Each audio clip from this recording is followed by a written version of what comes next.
You guys as a band have had like such a explosive growth and steady I guess I don't know if it's somewhere between steadily but going but like on a curve like that and like that. Is it hard to just keep your head focused on what you're supposed to be doing, which is writing and recording and playing music and shows? I mean, the Kennedy Center thing? Yeah. Yeah, it was wild. I mean, it's a wild experience just being around that many famous people. And like yeah, the whole scene is just like going to the White House and shaking De Niro's hand at the White House. The whole thing was just like pretty surreal. Even into my early 20s, like when Matt and I started a band together before Goose called Visudo. And in those days I was atrocious. He was a much better singer than me. Um, and yeah, it's like really bad. In retrospect, yeah, it's taken on that aura because that really was the if there was a single turning point, it was that. Obviously, there was such a so many things that precipitated that moment, and so many things that were leading to that moment, and other significant moments leading up to it, etc. Like chemistry wasn't there. It felt like assembling a thing instead of it just being like natural Mhm. chemistry of discovering things together. And I saw them the way they were rolling at that point, and I missed that that vibe of like when I was younger, just hanging out with your homies and that the fire and the excitement and the just doing it out of pure exploration and excitement in your parents' basement kind of thing.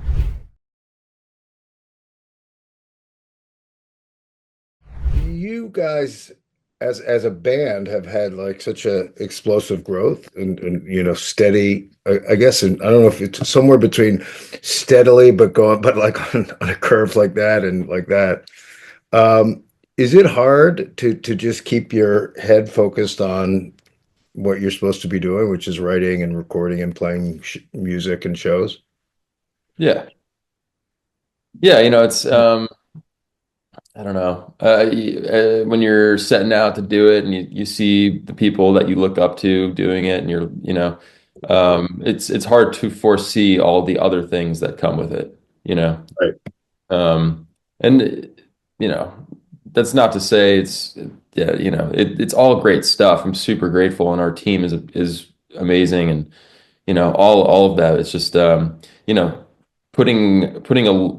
amount of intention into everything that happens that I like to put into everything that happens is definitely a challenge, Um, Before you got to this point where you're playing, arena shows and headlining festivals and stuff, you obviously have been a fan of other bands and been in the audience, I imagine. Oh yeah. So does that help you, having had that experience, to think like, well, how are the people out there relating to this and how's their experience? It does help me. Yeah, it helps ground me, I think. Plus, I just enjoy it. I love believing. I love being a fan of things. And there's certain artists I definitely am, and get that excited feeling, and I hope I always have that. Um, you guys did a tour with the Trey band Mhm. last year, and of course he sat in with you, I think even before that, and then at Radio City and whatever. But did you have much chance to talk to him either about some of this kind of stuff or just about guitar playing or music or work ethic or whatever? Yeah, we talked about a lot of stuff. He was really gracious and that was something that he was very open with and very excited about was like getting to hang with us and talk with us throughout that whole tour and process and everything. And it was amazing, like he's a really beautiful, charismatic guy and has a lot of really funny, awesome stuff to say. And some of the things that he wanted to get across to us, I think, were really valuable and really helpful. Um, so guitar playing wise, you you seem to me like the kind of player who has, you've put in a lot of times. Your playing is, you know, technically great and smooth and all that stuff. Is it hard? I mean, just in even back to the same stuff as everything else comes into focus to keep that up? Like, do you still get up and practice? I mean, what is your routine with that? And do you keep your focus on that first? Like, if it's like I'm going to play an hour a day, 2 hours, 4 hours, whatever it is, do you do that and then everything else, or? No, yeah, I'm not too regimented about that at this point. And to your question, that is also a challenge. Like there's all these things that need to happen, and it's you know, it's just like exercise. You need to.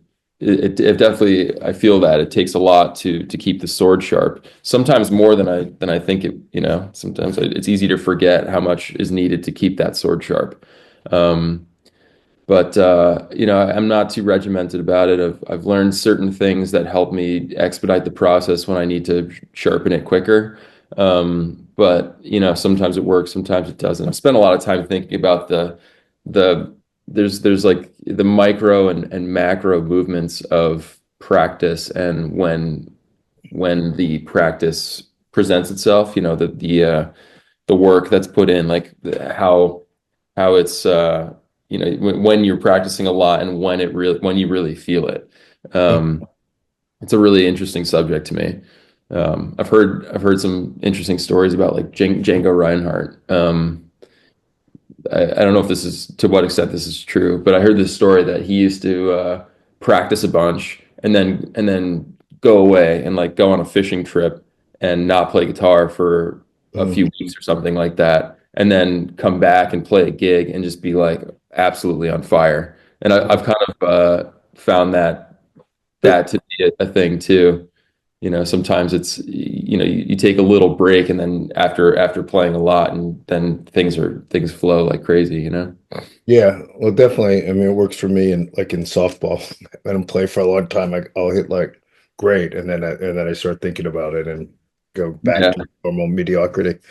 Um, yeah, well, Trey is like a madman with routine and stuff. But I do think part of that, and I've talked about it with him, is channeling his compulsion since he got sober.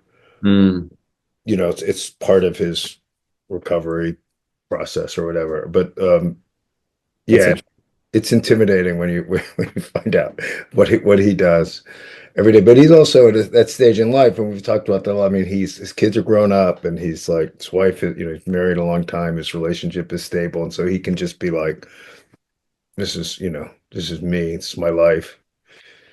Um, in addition to Trey, like you've been embraced by Weir, Dead and Company, and Weir and the Kennedy Center thing, and I was watching that and it just seemed like you were smiling the whole time. So was that sort of like a pinch yourself moment? yeah. So, I mean, the Kennedy Center thing. Yeah. Yeah, it was wild. I mean, it's a wild experience just being around that many famous people, and like um yeah, the whole scene is just like going to the White House, and shaking De Niro's hand at the White House. The whole thing was just like pretty surreal. So it was just a very interesting experience for sure. And I was just kind of taking it in and observing all these you know really interesting and wild people. Um, so I thought it was kind of interesting on the new album, um, that Everything Must Go starts with the loops and all, that and almost like a trance feel is the first thing you hear.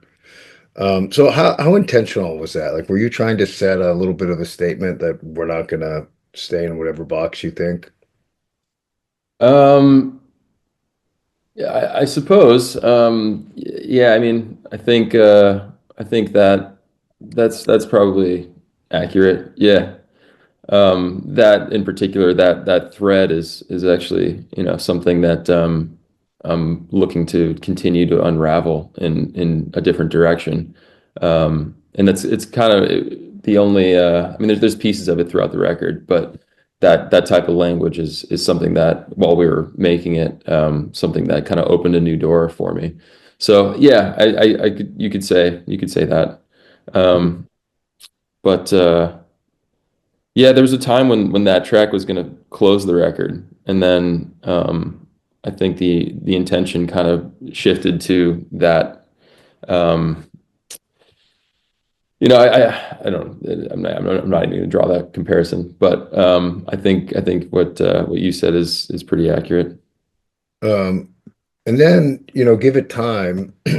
Was it does seem like it's a great example of your overall sound, and it's pretty accessible. So was that an easy choice for you for it to be the first single? I think so. It was, last year it kind of felt like a an anthem for the changes that we were going through and what we were emerging out of and into. It kind of came last minute. That song had been floating around. Matt Campbell is one of my best friends that I've been writing songs with for a long time, and that song has been floating around for a while, and it never really found a home. Like there's a lot of those. But for whatever reason, that song in particular, while we were it just kind of came to the forefront, popped up when we were doing rehearsals to come back out and play the first shows with Cotter last year, and we brought it into the rehearsal room, and it kind of put an arrangement for it came together really quickly, and it kind of found its home for the first time, and the timing of it all felt significant. So yeah, I think it just made a lot of sense as the first single. Um, can you describe your guys' songwriting process a little bit? Like, do you sit in a room and collaborate? Does he hand you typed lyrics? Do you give him music you compose and he puts lyrics on, or like how does it generally work? It all varies a lot. I mean, Peter writes songs on his own, I write songs on my own, and then Matt and I work on songs together. Those are the three main categories, I suppose. And there's things blend and bleed. There's Trevor's done some writing and things like that.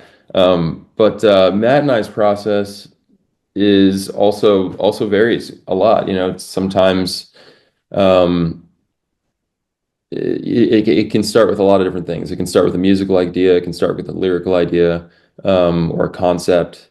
But him and I have always had this just a kind of a fiery synergy in that type of thing.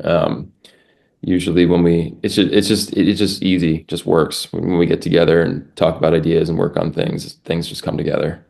Right. And there is, in your world, there is a tradition of this collaborative songwriting, both with Fish and of course the Dead with the Hunter and Garcia.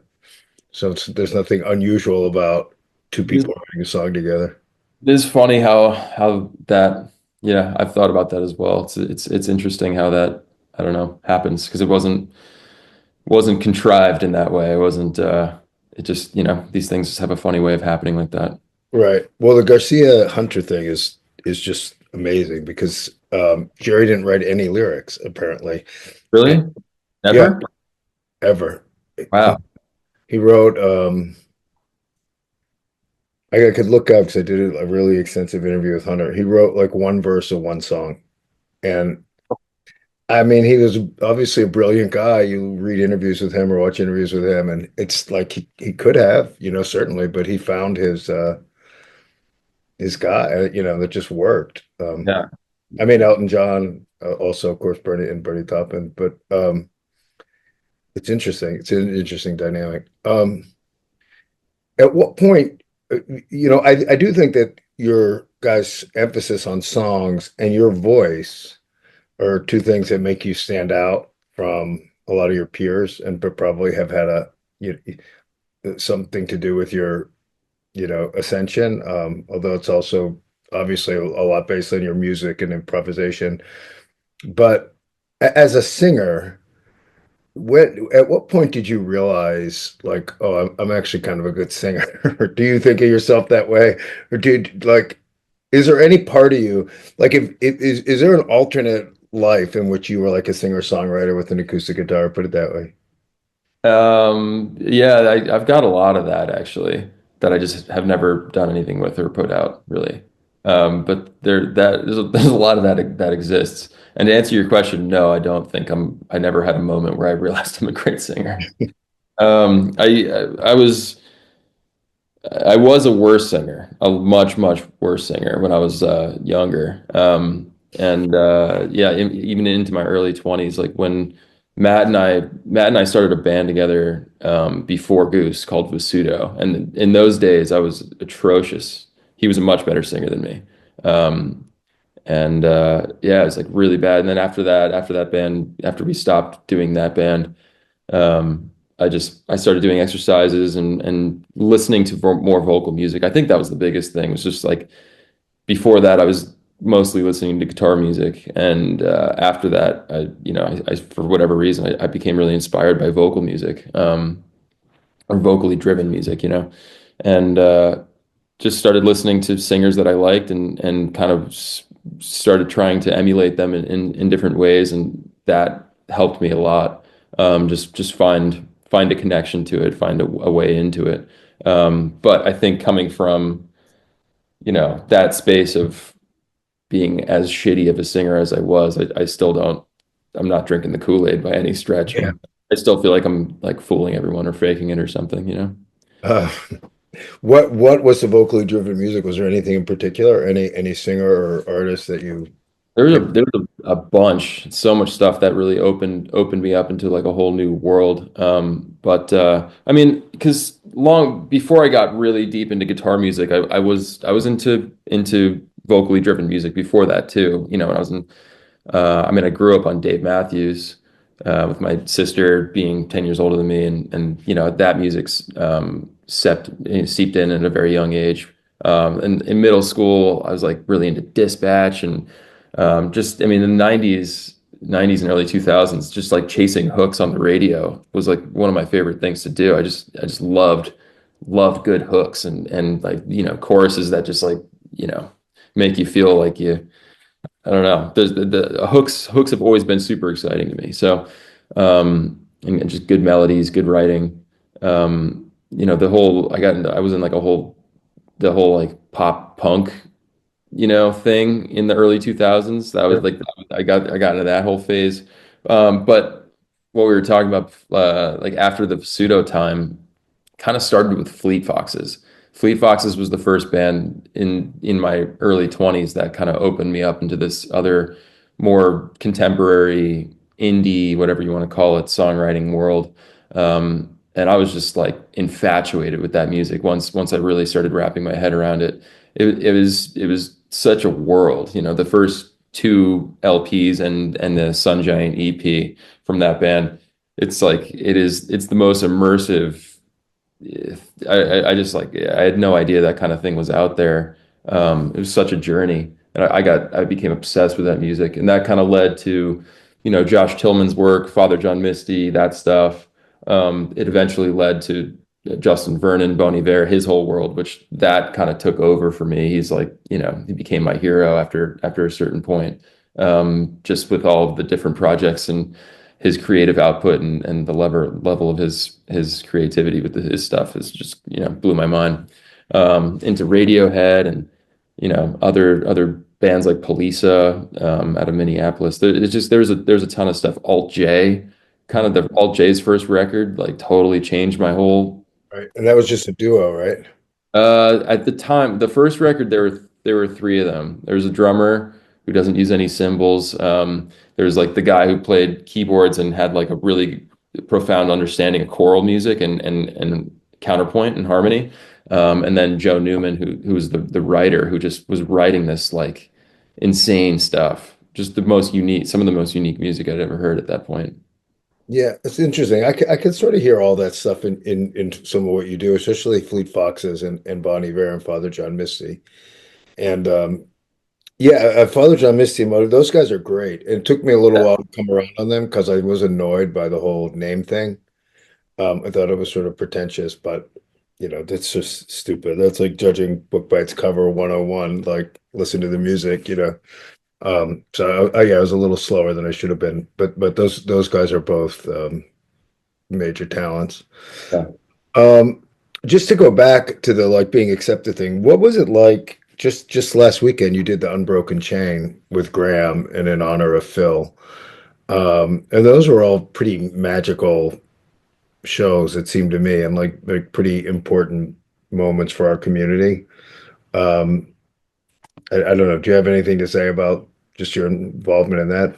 Yeah, I mean, I was really thrilled to be involved, and the the vibe last weekend was just really great. Like there was a lot of love there, and the group, the chemistry in the group, the whole thing felt awesome. It was a really great experience for me, and um, I Graham did such a great job. Leading and organizing and bringing everyone together. And yeah, I'm really happy that to have been a part of it, and that I think he did such a wonderful job honoring his dad. And then Soulshine was another big moment for you guys. And of course, I know you're about to have your first like official headlining show at MSG, but that was the first time you guys played Madison Square Garden, which I think, in and of itself for guys from around here is a pretty big deal, right? Yeah, definitely. Not to mention you were with Dave and Trey and Warren and et cetera, because it's another one of those moments we're talking about. So, just could you discuss that whole experience a little bit? Yeah, I mean, it was wild. I mean, it kind of it was relatively last minute, came together pretty last minute. And I mean, us being involved in that thing, that was the first time I'd ever met Dave. And Yeah, he's just a really special guy, and has held a very special space in my family from a very young age. And listening to Dave and Warren with my dad growing up, the Central Park concert and all that stuff. It was just all like a very significant thing for me growing up, very formative. And Yeah, getting to that whole experience was actually totally surreal. You kind of say that about a lot of things, but that one was really a wild experience. And at the end of the day, like they're really good people. Dave is, I mean, just that was the first time I'd met him, but he's like such a great guy, you know. And I think ultimately that really drives home when you meet a hero and they're a really genuinely great person, a really kind and open and gracious person. It's like it really drives home that hero status, if that makes sense. Yeah. So did your sister come and meet him? She didn't meet him, and I think she was pissed about it, but she did come. So you mentioned your dad. Like, was your dad into this kind of music, and did you grow up with the Grateful Dead, the Allman Brothers, whatever, but playing in your house? No, I didn't grow up with the Dead, and no, he didn't really get me into the Allman Brothers either. I mean, he was from Long Island, and I think when he was in college, he was driving around to like Billy Joel shows and stuff. He was into some jazz guitarists and stuff like that. But No, the Dave thing and other things I subsequently got into, like I got super into John Scofield and things like that. And I used to go to jazz clubs with him and see John Scofield and things like that. We would go see different jazz guitarists. So he was cool, and he was into a lot of different things.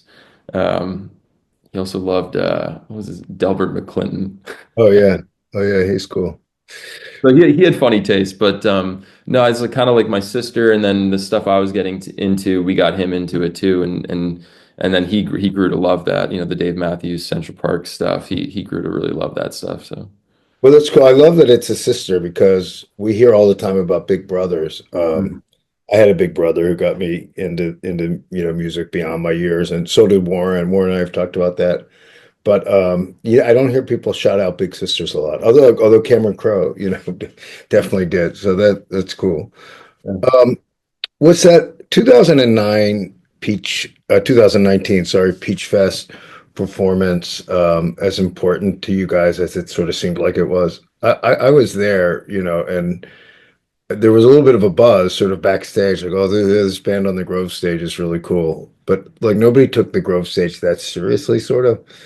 And so everyone's, but you guys transcended that big time. And it seemed like that was a launching pad for everything that's happened since from the outside. Did it feel that way to you? Not at the time. In retrospect, yeah, it's taken on that aura because that really was the if there was a single turning point, it was that. Obviously, there was such a so many things that precipitated that moment, and so many things that were leading to that moment, and other significant moments leading up to it, etc. But that, and then the way that the video from it kind of circulated afterwards. It took us a while, like I mean, while we did it. Because I guess leading up to that point, there were a lot of moments where I thought something was going to change things more than it did, if that makes sense, you know. Yeah. But Yeah. we got into the flow of like just yeah, it was just another festival gig, and yeah, the crowd was huge. That's great. It's a big moment. There's a lot of hype around it and stuff, but I wasn't expecting it to change things as much as it did. And it took a while to really realize what was going on and how much it did change things. Like getting into that fall, like, I didn't really notice things were changing. There was just like whole like, things going on Twitter I had no awareness of. But it was, I guess that it was that fall tour when we put it up on sale, and all of a sudden it sold out. Things were started selling out in advance, which we had Right. never sold out anything in advance prior to that, not even close. So that was the first time, and that whole tour kind of, I guess, sold out, and that was when we knew something weird was happening. So I just last week getting ready to talk to you went and watched the video again, which I hadn't done in a while, and I totally forgot you were sitting down. Uh, Yeah, and like when did you why did you sit down and why did you stop sitting down and when?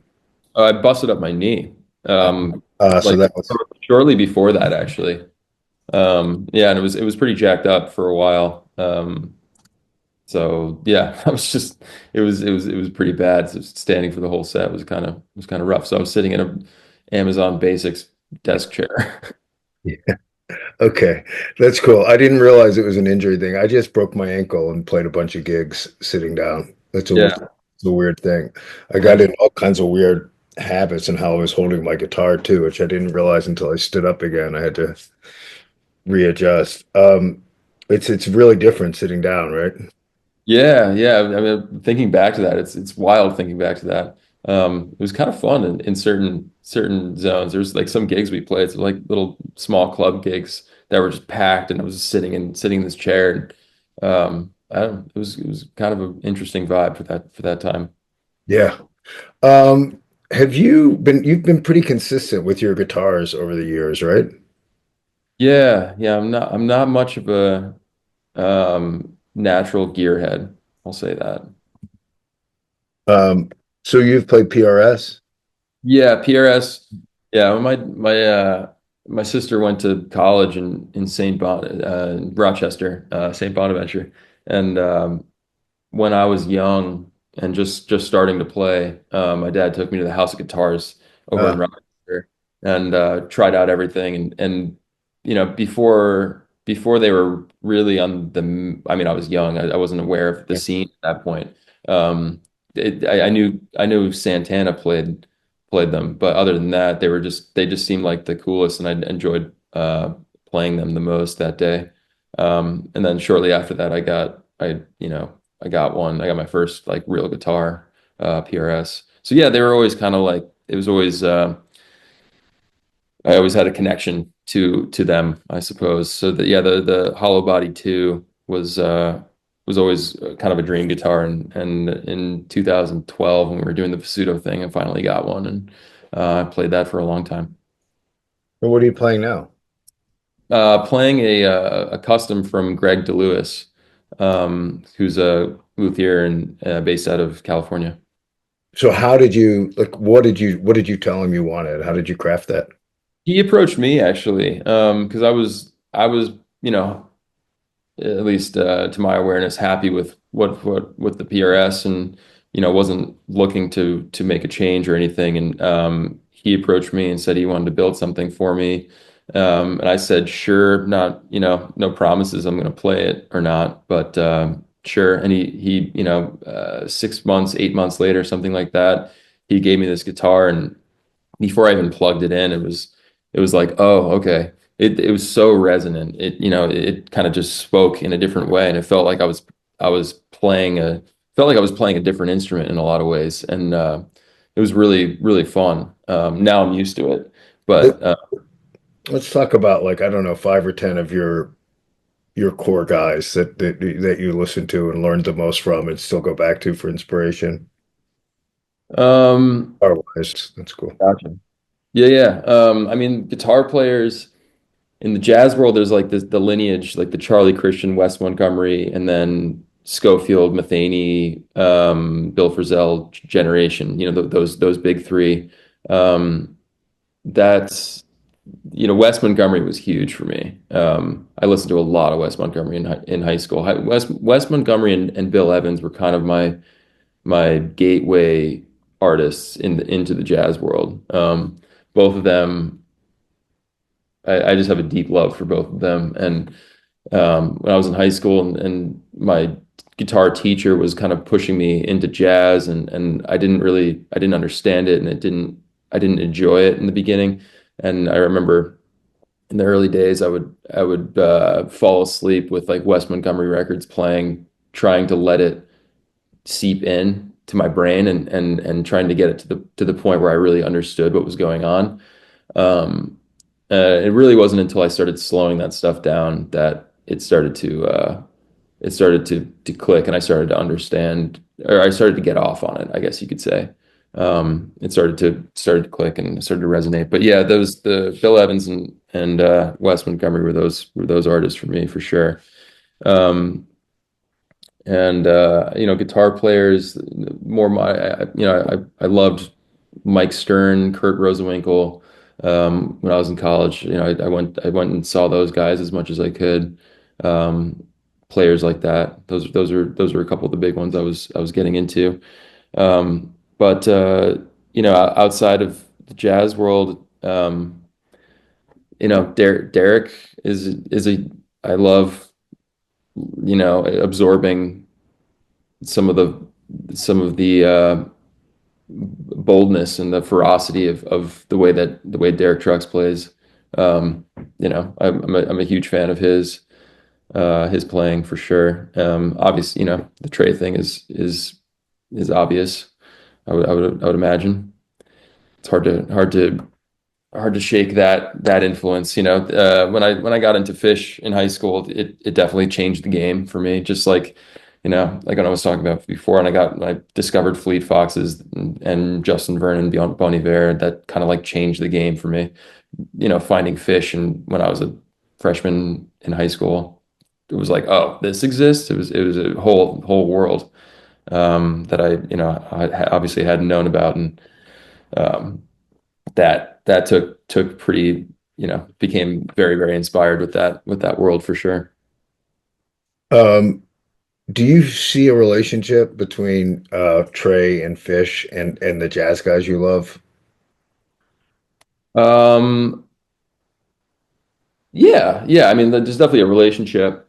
They occupy very different spaces for me in a way that I really value, I guess. Um, I think there's definitely a lot of middle ground and parallels there, but the coolest thing to me is how everyone's got their own voice. Mhm. Sco's voice is so, with all the best players, you can tell it's them right out of the gate. Yeah, Sko is amazing. Yeah.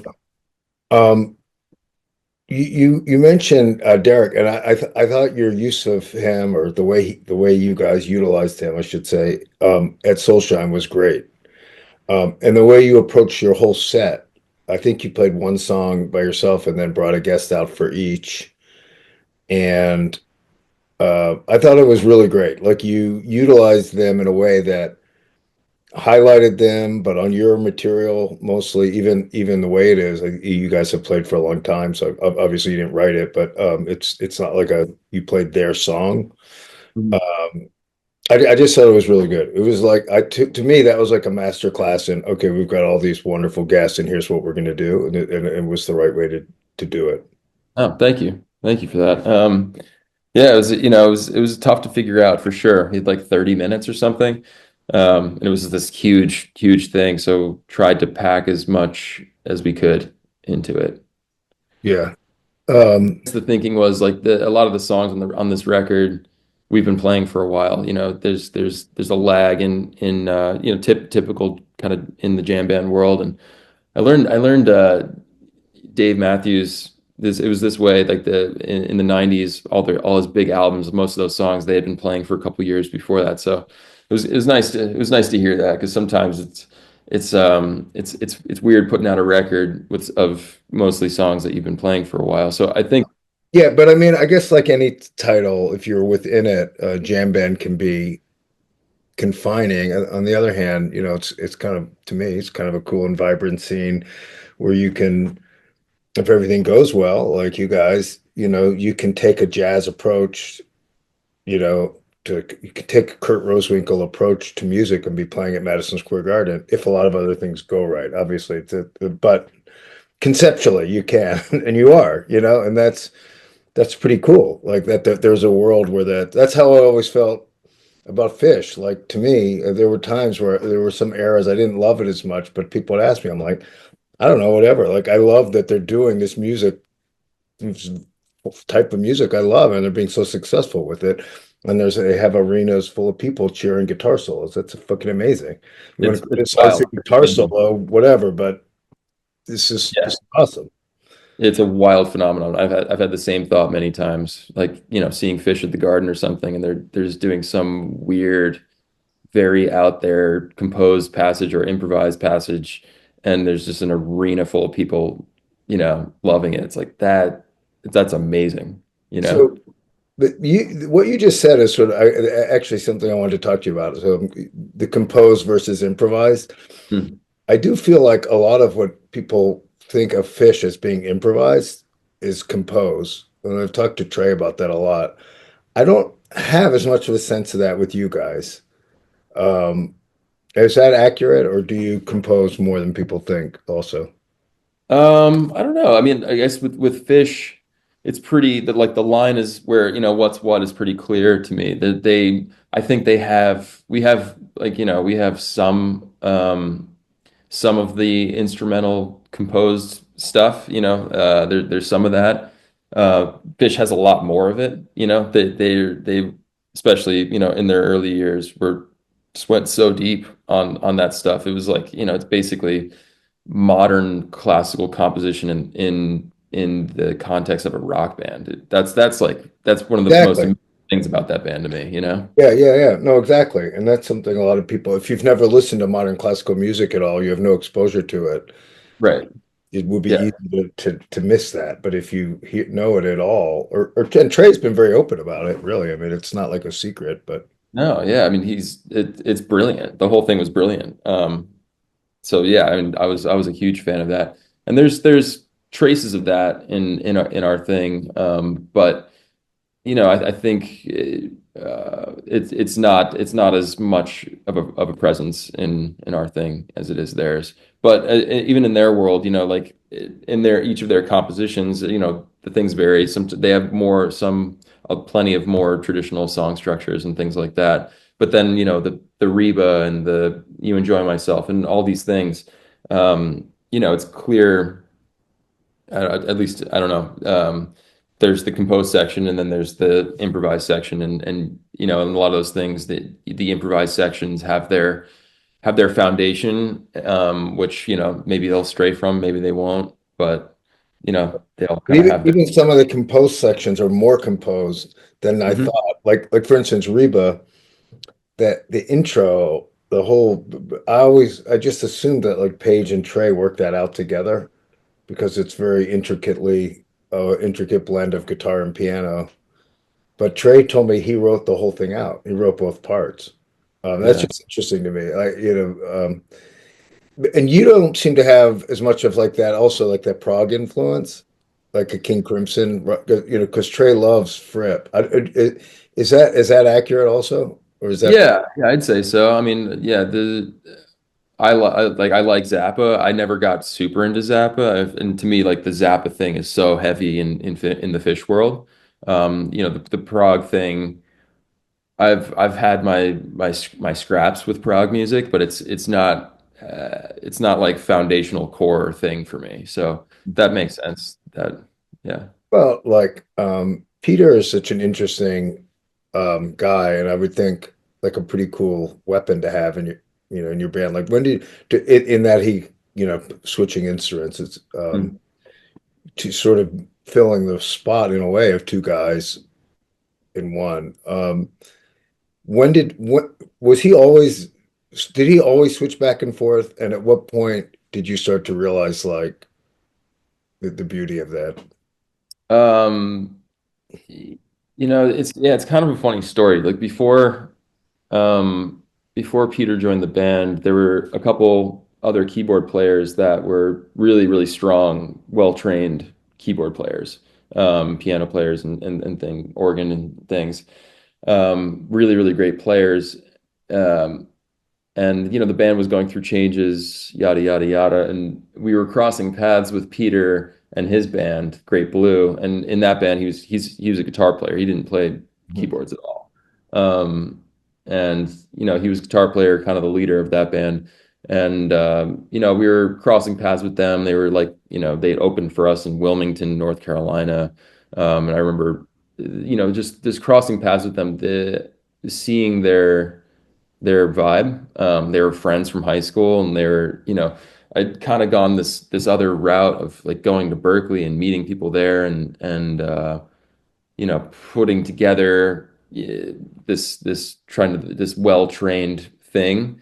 Um, and the chemistry was a struggle. The chemistry wasn't there. It felt like assembling a thing instead of it just being like natural Mhm. chemistry of discovering things together. And I saw them the way they were rolling at that point, and I missed that that vibe of like when I was younger, just hanging out with your homies, and that the fire and the excitement and the just doing it out of pure exploration and excitement in your parents' basement kind of thing. I really miss that energy, and I think that energy is what it's all about forever, like that's it. So they kind of had that that thing. So yeah, we were going through changes, and I don't know, this one day it didn't make sense for a lot of reasons. He's a guitar player, he was leading, he was the leader of his band, and we were kind of doing our own things. And but there was this one day I was on a it's a weird story, but I was on a on an exercise bike in my mom's garage, like kind of like exercising, and I was at this turning point. It was like didn't know what to do with the band. Like things were kind of falling apart a little bit, and wasn't sure what the next step was. I had like I don't know. It was almost like a conversation or some kind of vision or something. Something happened, and all of a sudden I had this idea that that Peter was like Peter should join the band. And I was like, that doesn't make any sense, but okay. And then thought about it more, and I don't know. It didn't make sense in a lot of ways, but we gave it a shot, and it was a thing based in chemistry, um, So more so. when you called him up or got out in touch with him and said, "I want you to join my band," what did he say?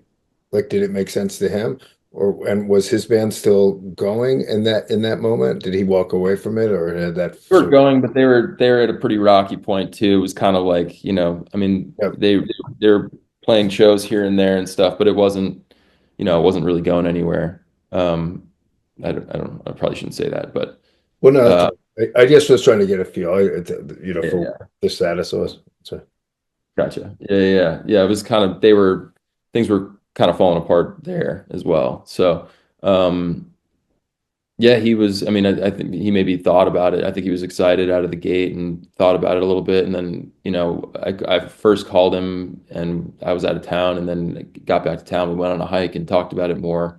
And yeah, it was like he was on board.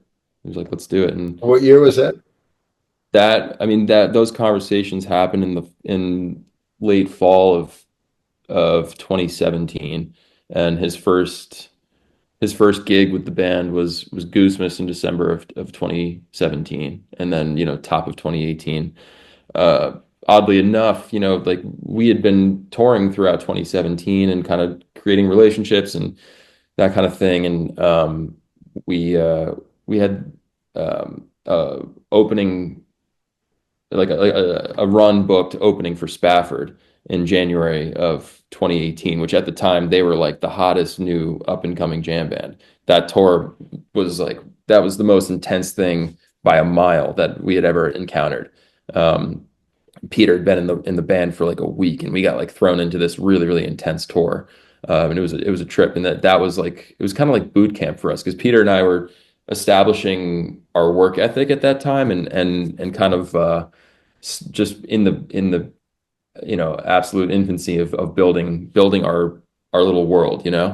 um, and yeah, that tour was like boot camp because we saw how they were rolling in lots of ways, technical ways, musically speaking.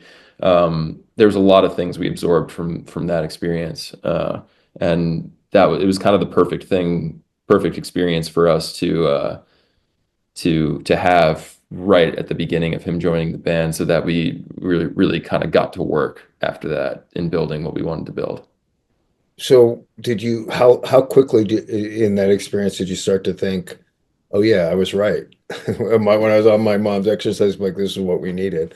Like, was it immediately clear? Did it take I don't know. time? I mean, I once after that initial conversation with myself of like, really? Like that guy? Why? That doesn't make any sense. After a little bit, I don't know. I don't know what it was, but I ran through scenarios in my mind more or whatever it was, but I was really confident about it. And then, I did like I remember throwing it out to Trevor for the first time, being like, Peter Ansbach, and he was like, "What? No, like no, dude, like doesn't no, we, Yeah. so it Did you know each other well, or like more than from just like hanging out at one show? no, no, no, we didn't know each other well. Um, yeah, just like saw the way he was rolling with his band, and they were having a good time, and it was like, yeah, that just I wanted to get back to that part of myself Right. as well. So did that aspect of it work as well? I think so. Yeah. Yeah. I mean, I think it was a bit of both. Ended up being both, which is probably ultimately for the best, Yeah. So kind of, yeah. so when he joined right away, was he playing keyboards and guitar, or was he only guitar at first? No, I mean, he was playing more guitar, I would say. But he was really, his mom was a piano teacher and music teacher and growing up, so he had like a solid foundation, but also picked it up really, really quick.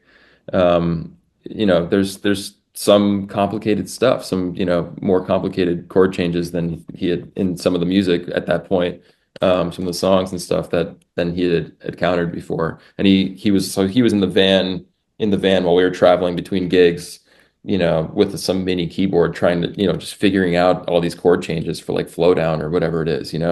Um, but he picked it up really quickly.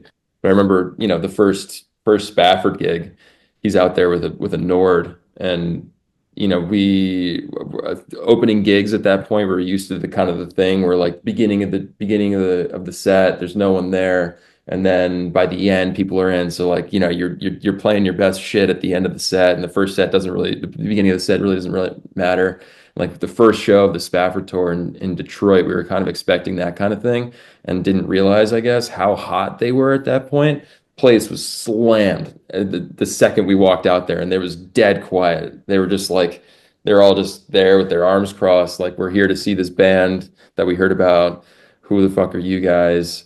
And we went out there and, played. Peter's on his Nord, just like learning how to play. It was a wild experience, that whole tour for sure. But when by the end of that tour, did you feel, yeah, this is it? This is what's gonna, I don't Yeah, know. yeah. Even before that, I was just really excited to have at that time to have someone to, I always say like, like the Green Berets like scaling a wall with a knife in their teeth. Yeah. Like, in their band, there's like there's different roles that need to get filled. At that time, I was just really thrilled to have another person in the on the on the front lines, if that makes sense. Yeah, it's interesting what you said too about Berkeley. I'm just trying to process that. Like, what is that like an overall criticism of that approach, or is it more like you tried it and it sort of worked because it did get you moving, it got you, you can't say it didn't work, but it seemed like you reached a limitation where you realized this thing that we've put together isn't. Yeah, I don't have any formal, criticism of that approach or that school or anything like that. I think observationally, a lot of people have different experiences there. Personally, I learned a lot there, but it wasn't for me personally, it wasn't the most creatively um, conducive or nurturing environment. Like for some reason, had a hard time. I did two stints there. I did a few years, and then I, took a few years off, and then went back and finished. And both times, I it challenged my connection to my own creativity. My writing and my own connection to music got challenged in that environment. And I think some people have the opposite. Some people really thrive in that environment, and then other people, it seems like, I knew people there. I met a guitar player. I tested higher maybe than I should have going into it, and I got thrown into some really, really difficult, ensembles and courses and stuff in the beginning of my time there. I got thrown in this Brazilian jazz ensemble my first semester there, and it was like I got everyone in that room was playing circles around me. The other guitar player in that ensemble had gone to like a performing arts high school, and this kid was on fire. He was just crushing. He just knew so much more than I did, and had so much more ability than I did. Um, and I remember just really being like, wow, this kid is so much further ahead of me. And so, as were so many other kids there. A Yeah. few years later, I ran into him, and he was DJing at a club, and I was like, what are you up to? How's it going? What are you doing? You must be doing incredible stuff. And he's like, I don't play guitar anymore. Wow. Is so like it definitely, it seems like, I don't know what it is, but studying music too much can be a thing, and it's so individual, so I really can't generalize or speak to it, but it is something I observed, and in my experience, I had to kind of work and fight to get back to the reason why I do it, Mhm. if that makes sense. Yeah, no, totally. It's interesting. It's kind of sad. I think I hope he started playing again at least. I know, but there's another drummer I played with there, who was just awesome, and I hit him up a few years ago to see what he was up to, and same thing. He was pursuing photography because maybe, and he actually went to the same school. It's performing arts high school in Hartford, and he was just incredible. Came into Berkeley like already on fire, and maybe just creatively he started pursuing photography because it was more creatively fulfilling to him after, studying drums so much for in his young life. I don't know. The art was out of it and it was too much of a craft or something. I think that's part of it. Yeah. Yeah, that's really interesting. Well, the guys from Lettuce met in Berkeley, like in a put together band, Yeah, and totally. it's worked out for them for however long they've been going. But Had no idea that they had been playing 'cause I was hanging out with Krasno this past weekend, and I had no idea that Lettuce was around way before Soul Live. They were in high school when Lettuce started. They met at a 5-week program at Berkeley and Right, right, started. right. That's right. I forgot No that. idea. Yeah, Pretty then they crazy. decided to all go to Berkeley together. That's right. Yeah. Congrats on all your success. And you mentioned at the beginning like having a great team or whatever. And yeah, I you, but 2 years ago, I guess, when you guys headlined Peach on the first day, my band actually was the first band of the day on the main stage. Nice. And I dealt with your crew a bunch. In fact, the production office for you guys, I just misunderstood. I was back there. I thought it was the Peach Fest production office, and I kept asking them for stuff like to print out my set list and make some photocopies for me and this and that. And the lady back there was so nice.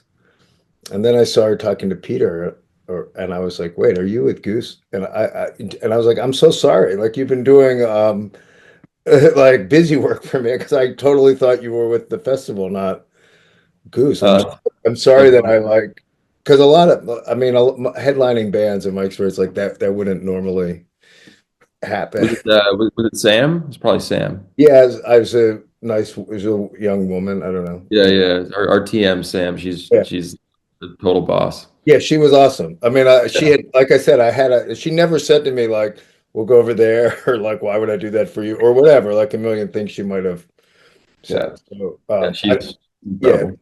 those little things to me in my experience are pretty revealing about the whole organization. And that's reflective of you guys and I'm sure Ben or whatever, like your whole team. So that's a good thing. Yeah, I appreciate that. It's cool to hear. Yeah. All right. Well, listen, it was great talking to you. I'll email you that thing and I'll see you sooner or later on the road. Likewise, man. Great talking with you, and thanks for your time. Thank you. Yeah, thank you. Bye. Bye.